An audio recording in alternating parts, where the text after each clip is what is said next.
오늘 본문의 내용은 읽으신 바와 같이 지혜를 얻으라, 그리고 지혜를 높이라 하는 말씀입니다. 아주 반복적으로 지혜를 강조하고 있고요. 어찌 보면 지혜 예찬론이라고 말할 수 있을 것 같습니다. 쉽게 말하면 지혜가 제일이다 하는 말입니다. 이러한 지혜를 우리가 얻을 수 있는 길을 솔로몬은 오늘 우리에게 가르쳐주고 있습니다. 1절입니다. 아들들아, 아비의 훈계를 들으며 명철을 얻기에 주의하라. 아비의 훈계를 들으며 명철을 얻기에 주의할 것입니다. 그것이 바로 지혜를 얻는 길입니다. 여기에서 아비가 누구입니까? 직접적으로는 부모님이시고 간접적으로는 나보다 나이가 많으신 분들입니다. 어르신들입니다. 그러니까 부모를 공경하고 또한 동시에 나보다 인생의 선배가 되시는 분들, 그분들을 존경하고 그분들로부터 지혜를 배워야 한다는 말씀입니다. 그렇잖아요? 내가 뭐 다 경험할 필요도 없고 경험할 수도 없어요. 그렇습니다. 우리의 부모님들 또는 우리의 어르신들께서 아주 뼈아프게 경험했던 그 경험을, 그 지혜를 나에게 말해 주시잖아요. 부모님은 가장 가까운 인생의 선배님들입니다. 이미 너무나 많은 것을 그분들은 경험을 하셨습니다. 그리고 부모님들이 나를 사랑하십니다. 그러므로 부모님의 훈계는 하나하나가 모두 다 중요한 의미가 있는 것입니다. 지금은 납득이 가지 않아도 부모님의 훈계는 자녀들에게 가장 중요한 보배와 같은 것입니다. 그러므로 부모를 공경하라는 말씀입니다. 부모를 공경하고 부모님으로부터 들으라는 말씀이에요. 부모님의 말씀에 집중하고 겸손하게 듣는 마음, 그것이 아주 중요합니다. 2절로 3절을 보니까요. 내 법을 떠나지 말라. 나도 내 아버지에게 아들이었으며 내 어머니 보기에 유약한 외아들이었노라. 여기에 외아들이라는 말은요, 숫자적으로 외아들이라는 말씀이 아니고요, 특별히 큰 사랑을 받은 아들이라는 뜻이에요. 이 독생자라는 말은 특별한 사랑을 받고 있다, 받는다, 그런 의미로 지칭되기도 했습니다. 그러면 나도 아버지의 아들이었다, 어머니 보기에 유약한 외아들이었다, 이것은 무슨 뜻입니까? 여러분들도 잘 아시다시피 솔로몬은 지혜를 얻었습니다. 이 지혜도요, 아버지로부터 시작된 것입니다. 그렇습니다. 이 사실을 꼭 잊지 말아야 합니다. 지혜는 어디 저절로 얻어지는 게 아니에요. 그런 게 아니에요. 이것은 다 듣고 보고 배운 것들입니다.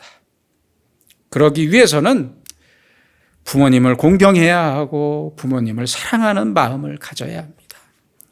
그래야 지혜를 배울 수 있는 것입니다. 그래서 오늘 솔로몬은 말씀합니다. 나도 아버지의 아들이었다. 그러므로 너도 아비의 훈계를 들으라. 나도 아버지에게 배웠다 하는 말씀이에요. 이 지혜를 아버지에게 배웠다 하는 말씀이에요. 아마 솔로몬이 생각했겠죠. 한평생 아주 파란만장한 인생을 살고 고생을 했던 그 자신의 아버지 다윗 왕으로부터 배웠습니다. 듣습니다. 그리고 그는 지혜로운 왕이 됩니다. 왜요? 아버지에게 잘 듣고 잘 배웠어요. 그런데 솔로몬이 배우지 못한 게 딱 한 가지 있습니다. 그것은 바로 여자 관계입니다. 여자 관계. 돈에 대한 것, 정치적인 것, 왕에 대한 것은 잘 배웠어요. 그러나 자기 자신을 다스리는 것에 대해서는 완벽하게 배우지 못했습니다. 솔로몬이 아버지로부터 배웠습니다. 그래서 지혜로운 사람이 되었습니다만 좀 더 배웠어야 했습니다. 아직 부족합니다. 잘한 건 좋은 일이니 잘 배우고, 또한 동시에 못한 건, 부모님께서 잘 못한 건, 다윗도 바람 폈잖아요. 다른 유부녀를 훔쳤잖아요. 그 자식이 솔로몬 아닙니까? 솔로몬이 아버지에게서 배워서 지혜로운 사람이 된 것이 맞긴 하지만 좀 더 배웠어야 했습니다. 잘한 건 잘한 대로 배우고, 못한 건 이렇게 하면 안 된다는 것을 배웠어야죠. 그렇잖아요. 이렇게 하지 말아야겠다는 것을, 이렇게 하면 안 된다는 것을 배웠어야 했습니다. 경건하게 신앙생활하는 부모라면 부모님으로부터 긍정적으로 잘 배워야겠지만, 부모가 간혹 실수를 하고 그렇지 못한 분이라면 그렇게 하면 안 된다는 것을 배우는 거예요. 그러므로 어떤 부모님이라든지 다 우리가 배울 수 있는 거예요. 어머니에게 헌신적인 사랑을 베푸는 아버지에게서 아내에 대해 베푸는 사랑을 배워야 하고, 어머니를 때리는 아버지라면 아내에게 절대 손을 대면 안 되는 것을 배워야 합니다. 저는 절대 손을 대지 않습니다. 왜요? 제 아내에게 손을 대지 않습니다. 괜히 잘못됐다가 제가 한 대 더 맞아요. 그와 같이 부모로부터 전부 배워야 합니다. 다 배워야 합니다. 배울 수 있습니다. 그래서 말씀합니다. 명철을 얻기에 주의하라. 주의하라. 이 말은 부모로부터 자세하게 살펴서 지혜를 배우고, 부정적인 것도 긍정적으로 소화하면서 몸에 익히라는 말씀입니다. 4절로 5절입니다. 내 말을 내 마음에 두라. 내 명령을 지키라. 지혜를 얻으며 명철을 얻으라. 솔로몬은 오늘 말씀에서 지혜에 대한 몇 가지를 강조하고 있습니다. 첫째는 지혜를 얻으라는 말씀이에요. 이 귀한 지혜를 마음에 두고 열심히 행해서 지혜를 얻으라. 지혜는 본래 하나님께로부터 오는 선물입니다. 선물이에요. 그러나 구하는 자에게 주십니다. 구하는 자에게 주셔요. 얻으라는 말은 쟁취하라는 말이 아닙니다. 내 마음을 열어서 지혜를 향해 계속해서 내 마음을 열어서 하나님께서 주시는 지혜를 얻으라는 말씀입니다. 지혜를 향해서 계속해서 내 마음을 열고 하나님께서 주시는 지혜를 얻으라. 계속해서 받아들이라는 말씀입니다. 하나님께서는 계속해서 우리에게 하나님의 귀한 지혜를 주시려고 하시고 공급하고 계십니다. 문제는 내가 마음을 닫고 내 마음이 삐뚤어져서 이 지혜를 들을 수가 없는 거예요. 얻을 수가 없는 거예요. 그래서 지혜를 얻으라고 말씀하고 있습니다. 둘째는 5절입니다. 내 입의 말을 잊지 말며 어기지 말라. 쉽게 얘기해서요, 지혜를 버리지 말라는 말씀이에요. 떠나지 말라는 말씀이에요. 잊지 말라는 말씀이에요. 지혜를 얻었으면 그대로 실천하고 그대로 행하고 지키고 그것을 내 것으로 삼으라는 말씀입니다. 나중에 뒤에서도 보시겠지만 잠언 23장 23절에 이런 말씀이 있습니다. 지혜는 사되 팔지는 말며 지혜와 훈계와 명철도 그리할지니라. 진리를 사되 팔지 말라. 팔지 말라. 진리와 지혜를 사되 팔지 말라는 거예요. 무슨 말씀입니까? 지혜를 얻기 위해서 우리는 대가를 지불해야 하고 지불했다는 거예요. 그렇게 지혜를 얻었으면 얼마나 소중한 지혜입니까? 그 지혜를 버리지 말라. 그 지혜를 떠나지 말라는 말씀이에요. 지혜를 소중히 좀 여기라는 말씀이에요. 소홀히 여기는 것은요, 분명히 잊어버리기 마련입니다. 그렇잖아요? 우리들 흔히들 다 들고 다니는 전화기 잘 안 잊어먹잖아요. 안 잃어버리잖아요. 또 어디에 뒀는지 잘 잊어먹지 않잖아요, 우리 젊은 사람들은. 그런데 그 전화기가 마음에 안 들면 이제부터 어디에 갔는지 까먹게 됩니다. 왜요? 새로운 전화기가 나왔거든요. 훨씬 더 좋은 전화기가 나왔거든요. 내 마음이 어디에 있는지를 그래서 우리는 항상 생각하고 살아야 합니다. 소홀히 여기면 그것은 분명히 잊어버리게 되어 있습니다. 그래서 가장 귀한 것, 너무나 귀한 이 지혜를 꼭 쥐고 있어야 돼요. 놓치지 마세요. 아주 귀한 것이잖아요. 내 몸에, 내 마음에 항상 가까이 두고 절대 잊어버리지 마세요. 지혜를 얻고 버리지 말라. 떠나지 말라. 빼앗기지 말라. 강탈당하지 말라. 지혜를 얻었으면 그 지혜를 꼭 지켜서 그대로 행하면서 내 것으로 만들어야 합니다. 그러면 6절에 그가 너를 보호하리라 라는 말씀처럼 지혜가 나를 지켜주실 것입니다. 그래서 셋째는요, 6절입니다. 그를 사랑하라. 그가 너를 지키리라. 얼마나 귀한 말씀입니까? 그런데 순서가 중요합니다. 지혜가 나를 지켜서 내가 사랑하는 게 아니에요. 내가 지혜를 사랑하는 게 먼저예요. 지혜를 사랑하면 이제부터 지혜가 나를 지켜주십니다. 남자가 여자를 사랑하듯이 또 여자가 남자를 사랑하듯이 지혜를 사랑해야 합니다. 사랑해야 해요.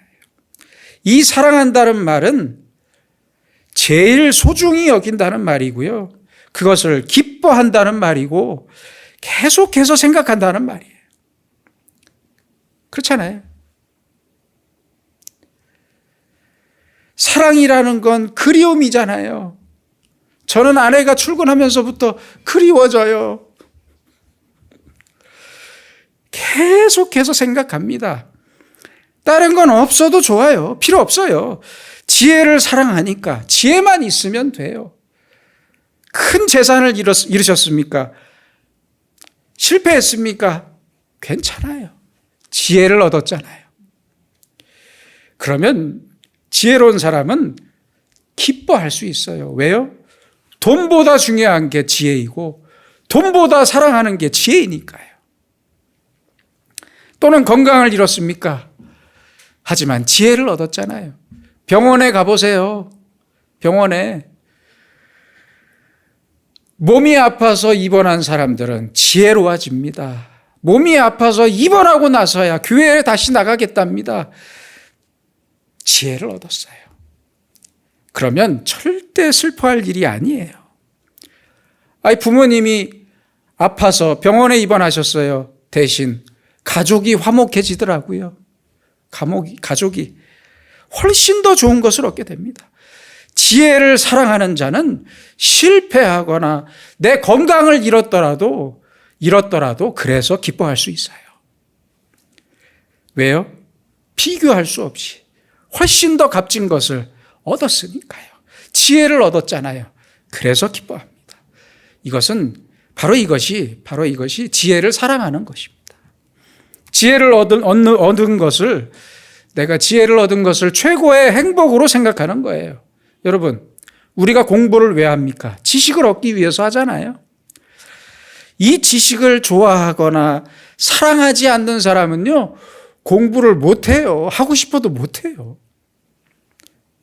지식 얻기를 즐기는 사람은 공부를 즐거워해요. 재밌잖아요.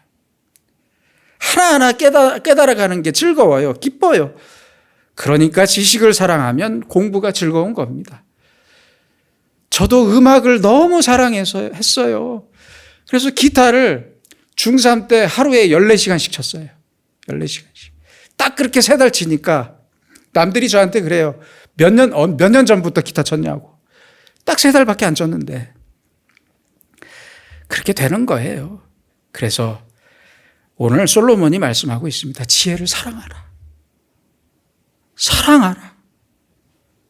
지혜를 사랑하라. 그러면 그가 너를 지키리라. 얼마나 귀한 말씀입니까? 넷째는요, 8절에 보니까 그를 높이라. 그리하면 그가 너를 높이 들리라. 이제는 지혜를 높이라고 말씀합니다. 이것은 무슨 말이냐면요. 잘된 일이 있을 때마다, 나에게 잘된 일이 있을 때마다 이렇게 고백하는 거예요. 이 일은 하나님께서 내게 주신 지혜로 할 수 있었습니다. 이렇게 말하는 거예요. 이게 지혜를 높이는 마음이에요. 지혜를 이렇게 인정하라는 말씀입니다. 모든 일에 자기를 자랑하지 않고 지혜를 자랑하는 거예요. 하나님께서 내게 주신 이 귀한 지혜를 통해서 내가 이렇게 일을 할 수 있었습니다. 하나님께서 내게 보내주신 성령님의 능력으로 또는 하나님의 능력으로 내가 이 일을 할 수 있었습니다. 지금 내가 이렇게 살 수 있습니다. 이렇게 인정하는 거예요. 바로 이것이 지혜를 높이는 거예요. 나를 높이는 게 아니라 지혜를 높여요. 내가 한 것이 아니라 하나님이 주신 지혜가 이 일을 이루었다고 고백하라는 거예요. 이렇게 우리는 항상 무슨 일에서든지 지혜를 높일 수 있어야 합니다. 2006년입니다. 벌써 시간이 이렇게 됐네요. 2006년이니까 17년 전이네요. 17년 전. 2006년 2월 5일에 미국에서 열린 40회 슈퍼볼에서 한국계 미국인인 하인즈 워드라는 선수가 MVP에 뽑혔습니다. 대단한 거예요. 어마어마한 일입니다. 그는 자신을 half Korean이라고 얘기했대요. 내 반은 한국 사람이다. 그렇게 표현했고요. 오른쪽 어깨에도 한글로, 영어가 아닌 한글로 하인즈 워드라고 자신의 이름을 문신을 새길 정도로 이 한국인의 피를 이어받은 것을 대단히 자랑스럽게 생각했다고 합니다. 그 이유는요, 그의 어머니가 한국인이었기 때문입니다. 그는 1976년 주한미군이었던 아버지와 그리고 한국인인 어머니 김영희 씨 사이에서 태어났습니다. 그리고 태어나자마자 미국으로 건너갔어요. 네, 미국에 가자마자 또 이 어머니와 아버지가 이혼했어요. 그래서 아버지는 재혼해서 이 모자를 떠났고요. 언어의 장벽과 일자리가 없어서 경제력이 없었던 어머니는 결국 양육권을 빼앗기고 말았습니다. 그래서 하인즈는 할아버지의 집에서 자랐대요. 그리고 어머니는 접시 닦기, 식료품에서 일하고 호텔 청소부로 일하면서 온갖 고생 끝에 겨우겨우 8년 후에 자신의 아들인 하인즈와 애틀란타에서 살 수 있었답니다. 정말 어렵게 아주 고생하면서 어머니는 아들을 키웠고요. 결국 이 아들이 미국 슈퍼볼의 MVP라는 아주 어마어마한 최고의 상을 받게 되었고, 받던 그 시간에도요, 그 어머니는 평소처럼 고등학교 식당에서 일을 하고 있었답니다. 그런 어머니에게 하인즈는 이렇게 말했습니다. 나의 모든 것은 어머니로부터 왔습니다. 내 어머니 때문에 지금의 내가 있을 수 있었습니다. 어머니는 나의 전부입니다. 바로 이것이 지혜를 높이는 것입니다. 모든 영광을 지혜에 돌릴 줄 알아야 합니다. 이걸 잊지 말아야 합니다. 언제든지 우리가 잘못하기 쉬운 것은 우리가 항상 잘못하기 쉬운 것은 나 자신을 높이는 일입니다. 나 자신을 높이려고 아주 발버둥을 쳐요. 사람들을 보면 안타깝습니다. 그렇게 높인다고 높여집니까? 아니에요. 절대 아니에요. 지혜를 높이라. 다시 말하면 모든 것이 하나님의 지혜로 인하여 된 일입니다라고 겸손하게 영광을 하나님께 돌리라는 말씀이에요. 누가 나에게 아니 어쩜 이렇게 굉장한 일을 하셨습니까? 이렇게 묻는다면 이렇게 말하세요. 나는 본래 이런 사람이 못 됩니다. 예수를 믿었기에 이렇게 할 수 있었습니다. 하나님의 은혜로 하나님이 내게 주신 말씀을 따라 살다 보니까 이렇게 되었습니다. 바로 이것이 지혜를 높이는 것입니다. 그래서 우리는 지혜를 통해서 깨닫고 얻는 것이 많으면 많을수록 지혜를 더 우리가 높여야 되고요. 결국에는 영광을 얻게 됩니다. 그런데 그 영광을 만약에 자기가 차지해버려요. 아이고, 이것은 정말 잘못된 일입니다. 그래서 효도라는 것도 그렇잖아요. 내가 좋은 일을 해서 상을 받거나 영광을 받을 때, 이 일은 제가 한 게 아닙니다. 부모님의 가르침대로 살다 보니 어쩌다가 이렇게 된 것 뿐입니다. 이렇게 부모님의 이름을 높이는 것이 또한 효도입니다. 마지막 5째는 8절입니다. 만일 그를 품으면 그가 너를 영화롭게 하리라. 지혜를 품으라 라고 말씀합니다. 이 말은요, 마치 남자가 여자를, 그리고 여자가 남자를 꼭 껴안는 것처럼 그렇게 품으라는 말씀이에요. 절대 놓치지 말라는 말씀이에요. 생각하고 사랑하는 것뿐만 아니라 이제는 지혜를 품어야 합니다. 꼭 껴안아서 내 소유로 만들어야 합니다. 그리하면 그가 너를 영화롭게 하리라. 지혜가 나를 영화롭게 합니다. 그래서 솔로몬은 말합니다. 지혜를 얻고 버리지 마라. 지혜를 사랑하라. 지혜를 높이라. 지혜를 품어라. 그리하면 그가 너를 지키리라. 높이 들리라. 너를 영화롭게 하리라 하는 말씀입니다. 계속해서 9절입니다. 그가 아름다운 관을 내 머리에 두겠고 영화로운 면류관을 내게 주리라 하셨느니라. 아브라함 링컨 대통령 아시죠? 이분은 링컨 대통령은 1861년에 대통령이 되었고 취임식을 했습니다. 아주 많은 실패를 겪으면서 어려움 가운데 대통령이 되었을 때 그는 이렇게 지혜를 높였습니다. 그리고 부모님을 높였습니다. 특별히 어머님을 높였습니다. 작고 낡은 성경책 하나를 손에 들고 이렇게 말했대요. 어머니가 내게 주신 이 성경책 때문에 이 말씀대로 살다가 제가 오늘 대통령이 되었습니다. 그는 어머니를 높였고 지혜를 높였습니다.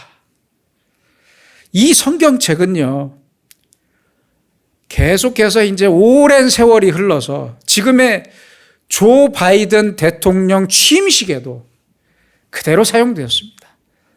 미국의 대통령들이 취임식에서 손을 얹는 그 성경책이 바로 링컨의 성경책입니다. 그런데 아닙니다. 내가 투쟁했고 내가 고생해서 쟁취해서 오늘 내가 대통령이 되었습니다. 이렇게 말한다면 어떻게 되겠습니까? 하나님이 내게 주신 말씀을 따라 내가 살았고 이 말씀이 오늘의 내가 있게 했습니다. 이렇게 말할 때 링컨 당시의 사람들 뿐만 아니라 조 바이든 대통령의 취임식의 사람들까지 링컨 대통령은 그 성경책은 링컨의 성경책은 영광을 받게 됩니다. 이것을 기억해야 합니다. 10절입니다. 내 아들아 들으라. 내 말을 받으라. 그리하면 내 생명의 해가 길리라. 이거는 십계명에도 똑같습니다. 부모를 공경하라. 그리하면 내 하나님 여호와가 내게 준 땅에서 내 생명이 길리라. 장수의 복을 약속해 주셨습니다. 부모님의 말씀을 내가 잘 받고 잘 간직할 때 내 마음이 평안합니다. 내 생명의 해가 길리라. 마지막 11절로 13절입니다. 내가 지혜로운 길을 네게 가르쳤으며 정직한 길로 너를 인도하였은즉 다닐 때에 내 걸음이 공고하지 아니하겠고 달려갈 때에 실족하지 아니하리라. 훈계를 굳게 잡아 놓치지 말고 지키라. 이것이 내 생명이니라. 너무너무 귀한 말씀입니다. 여러분, 내 생명처럼 죽기 살기로 이제는 하나님의 말씀을 사랑하세요. 여기에 내 생명이 있고 이걸 떠나면 나는 죽는다. 이 정도는 한번 해보고 하나님께 가야 하지 않겠습니까? 목숨을 걸고 주님의 말씀을 지키며 삽시다. 그래야만 하나님께서 나를 높이시고 나를 영화롭게 하시겠다고 오늘 분명히 약속하고 계십니다. 기도하겠습니다. 전능하신 하나님 아버지, 우리는 너무 교만해서 잘된 일은 모두 다 내 능력 때문이지만 잘못된 일은 남들 때문이라고 말하고, 더 나아가서는 잘못된 일이 하나님 때문이라며 원망할 때가 참 많습니다. 주님의 지혜와 말씀을 대하는 우리의 잘못된 생각과 행동을 용서해 주시옵소서. 이제는 날마다 주님의 지혜와 말씀과 성령의 능력을 얻기 위해 우리가 노력하게 하시고, 주님의 말씀과 능력을 소홀히 여기거나 버리지 않게 하시고, 항상 말씀을 높이고 가슴 깊이 품고 사랑하면서 주님께서 주시는 영광의 면류관을 소유하는 복된 사람들이 되게 하여 주시옵소서. 예수님의 이름으로 기도드립니다. 아멘.